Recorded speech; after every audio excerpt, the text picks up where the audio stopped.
यह कहानी एक ऐसे गांव की है जो विशाल प्राचीन वृक्षों से घिरा हुआ है। एक ऐसा गांव जहां सुबह की धूप की पहली किरणें भी रहस्यों से भरपूर होती हैं और हर पत्ते की सरसराहट में छुपे होते हैं अनकहे किस्से। यहाँ के लोग प्रकृति के साथ एक गहरा रिश्ता रखते हैं और उनकी पुरानी कथाएं उन्हें उस अज्ञात संसार से जोड़ती हैं जो मानव समझ से परे है। इस गांव की सबसे प्रिय कन्या है माया, एक कोमल हृदय वाली, सौंदर्य से ओतप्रोत और स्वभाव में अद्भुत सरलता की मिसाल। माया को गांव के बुजुर्गों ने प्रकृति के नियम, परंपराओं और आस्था के गुण सिखाए थे। जंगल के हर जीव जंतु के साथ उसका ऐसा गहरा संबंध था मानो वह स्वयं प्रकृति की एक जीवंत मूर्त हो। गांव में एक प्राचीन कथा भी प्रचलित थी जो पीढ़ियों से सुनाई जाती आ रही थी, एक पवित्र सफ़ेद बंदर की जो जंगल का रक्षक माना जाता था। कहा जाता था कि इस बंदर पर एक भूल चुके आर्षि द्वारा एक श्राप लगाया गया था जिसके अनुसार इसकी उपस्थिति किसी भी व्यक्ति के भाग्य को बदल सकती है। एक सायंकाल जब सूरज की लालिमा धीरे धीरे गायब हो रही थी, माया जंगली जड़ी बूटियाँ इकट्ठा करने निकली। उस समय उसकी नज़र एक अद्भुत चमकदार आकृति पर पड़ी, एक सफ़ेद फर से ढका बंदर जिसकी आंखों में सदियों पुरानी ज्ञान की चमक झलक रही थी। ओह, यह तो मानो सपनों की दास्तान हो।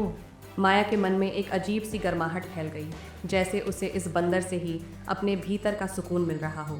धीरे धीरे उसने उस बंदर को अपने दिल के करीब महसूस करना शुरू किया और उसे नाम दिया वनराज। यह नाम उसके सपनों में गूंजता रहता था, मानो कोई प्राचीन ऊर्जा उसे पुकार रही हो। वनराज और माया के बीच एक अनकहा बंधन बन गया।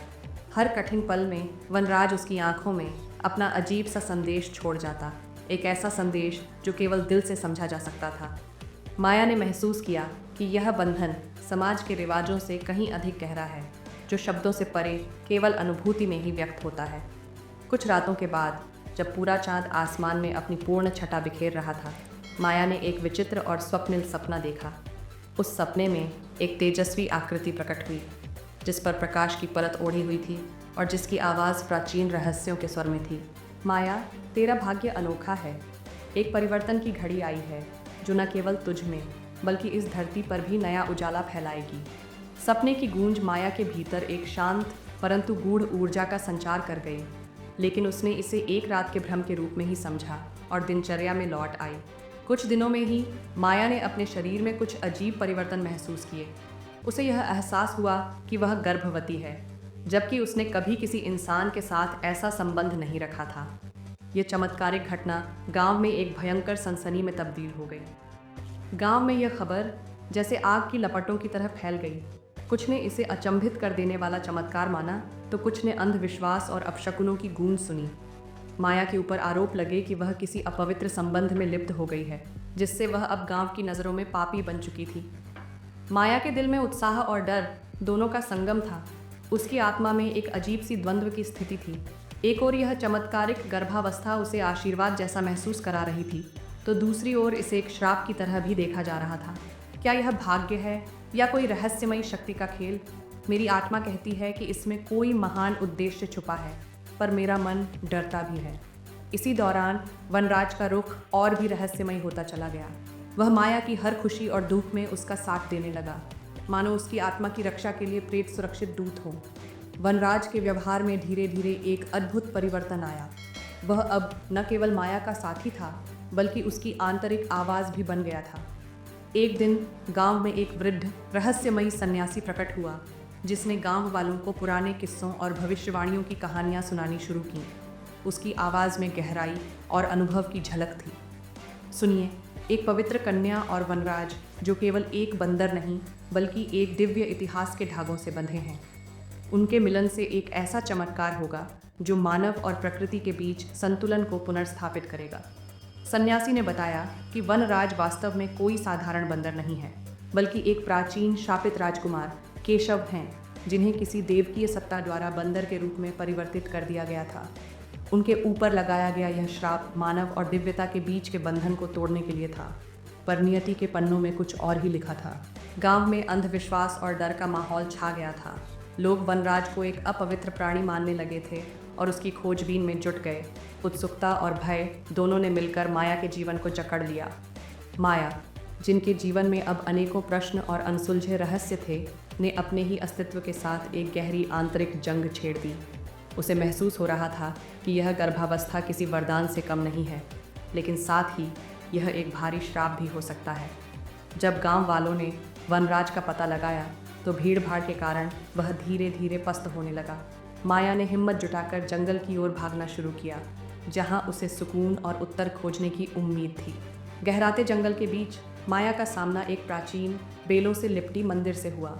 ये मंदिर समय के धूल भरे पन्नों की तरह वीरान था, पर इसकी दीवारों पर उकेरी कहानियाँ आज भी जीवंत प्रतीत होती थीं। मंदिर के अंदर माया को भूतपूर्व राजवंश की कहानियाँ सुनाई दी। एक ऐसे राजकुमार की कथा जिसने अपने दिव्य स्वभाव के कारण एक श्राप के तहत बंदर के रूप में परिवर्तित हो जाना स्वीकार किया था। वह राजकुमार केशव, जिनका भविष्य अब माया की अद्भुत गर्भावस्था में निहित था, अपने पुराने गौरव और अपूर्ण प्रेम की कहानी के साथ प्रकट होने को तैयार था। जैसे जैसे माया मंदिर के अंदर आगे बढ़ी, उसे महसूस हुआ कि यहाँ की दिव्य ऊर्जा उसकी आत्मा को छू रही है। अचानक वनराज के व्यवहार में एक चमत्कारिक परिवर्तन आया। वह एक सुनहरी आभा में परिवर्तित होने लगा और उसकी आंखों में एक नई चमक दिखाई दी।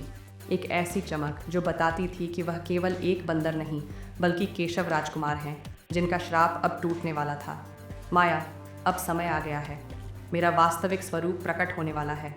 मैं केशव हूँ, एक कभी खोया हुआ राजकुमार, और तुम्हारे गर्भ में छुपा है एक दिव्य प्रकाश जो हमारे दोनों के जीवन का नया अध्याय लिखने वाला है। पूर्णिमा की उस रात, जब पूरा चांद आसमान में अपने उजाले बिखेर रहा था, माया के जीवन में एक ऐसा पल आया जिसे शब्दों में बांध पाना कठिन था।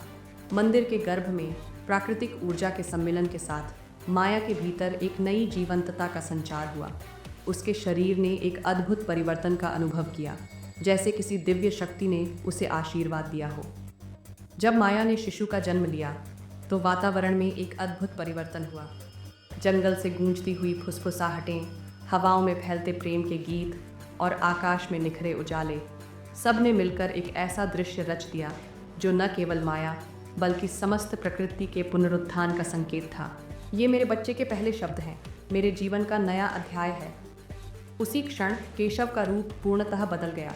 उसके चेहरे से अब अतीत के सारे दर्द और श्राप गायब हो गए थे और उसकी आंखों में अब एक नई चमक थी, एक नई आशा, एक नया भविष्य। केशव अब फिर से मानवीय रूप में प्रकट हो गए थे, लेकिन उनके भीतर अभी भी वह दिव्य झलक थी जो उनके पूर्व गौरव की याद दिलाती थी। माया का नवजात शिशु, जिसकी आंखों में सुनहरी चमक और चेहरे पर एक रहस्यमयी आभा थी, अब मानव और प्रकृति के बीच की कड़ी बन चुका था। यह बच्चा न केवल उनके परिवार का, बल्कि पूरे गांव का और यहाँ तक कि प्रकृति के उस प्राचीन और दिव्य क्रम का प्रतीक था। जैसे जैसे गांव में इस चमत्कार की चर्चा फैलने लगी, वहाँ का माहौल धीरे धीरे बदलने लगा। पहले जहाँ अंधविश्वास और डर छाया हुआ था, वहीं अब आशा की किरणें चमकने लगी थीं। गांव वालों ने देखा कि माया, केशव और उनके दिव्य शिशु में एक ऐसा अद्वितीय प्रकाश है जो मानव और प्रकृति के बीच का संतुलन बहाल करने वाला है। माया अब न केवल एक साधारण कन्या, बल्कि एक दृष्टा और आशीर्वाद की अवतार बन गई थी। गांव के बुजुर्ग, जो कभी उसके ऊपर शक करते थे, अब उसकी दिव्यता और उसके अनुभव से प्रभावित होकर एक नई राह की ओर बढ़ने लगे थे। उन्होंने जाना कि वास्तव में प्रकृति और मानवता के बीच का बंधन अतुलनीय और अद्भुत है।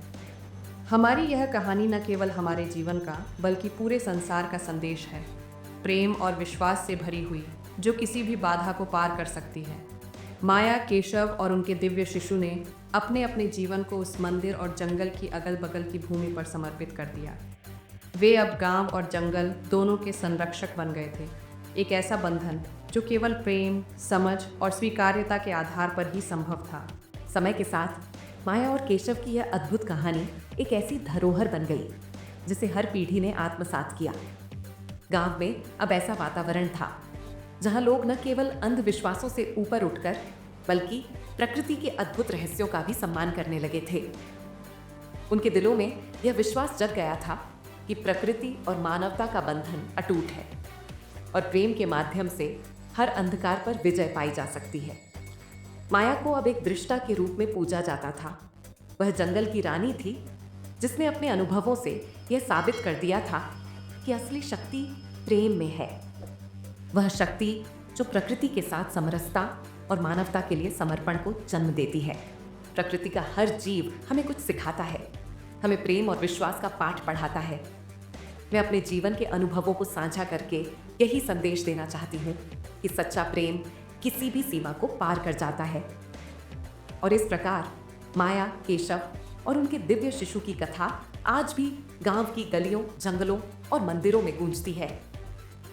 यह कथा उस शुद्ध प्रेम और आत्मिक एकता की दास्तां है जिसने मानवता और प्रकृति के बीच की दीवारों को तोड़कर एक नई दुनिया का निर्माण किया। जब रात के आकाश में तारे चमकते हैं तो माया और केशव की कथा हमें याद दिलाती है कि सच्चा प्रेम और विश्वास समय की सीमाओं से परे है।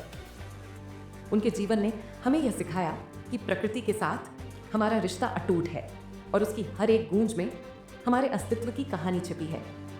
ये कहानी न केवल हमारे अतीत की याद दिलाती है बल्कि हमें भविष्य के लिए आशा का संदेश भी देती है। उस दिन दूर नहीं जब मानवता प्रकृति के साथ फिर से सामंजस्य स्थापित करेगी और प्रेम की शक्ति हर भेदभाव और डर को मिटा देगी। आइए हम सब मिलकर इस प्रेम और विश्वास की कथा को अपने जीवन का हिस्सा बनाएं और प्रकृति के साथ अपने संबंधों को और मजबूत करें, क्योंकि यही है हमारी असली शक्ति, प्रेम, स्वीकार्यता और अनंत बंधन। यह थी हमारी अनोखी दास्तां, एक सुंदर कन्या, एक दिव्य बंदर और उनके बीच का अद्भुत प्रेम जो आज भी हर दिल में आशा की किरण जगाता है। इस कहानी के माध्यम से हम सीखते हैं कि सच्चे प्रेम का कोई रूप नहीं होता, वह केवल हृदय से महसूस किया जाता है। आइए इस प्रेम कथा की गूंज को सुनते रहें और अपने जीवन में भी उसी दिव्यता को महसूस करें। फिर मिलेंगे एक नई कहानी, एक नए अनुभव के साथ। तब तक के लिए नमस्कार और अपना ख्याल रखें।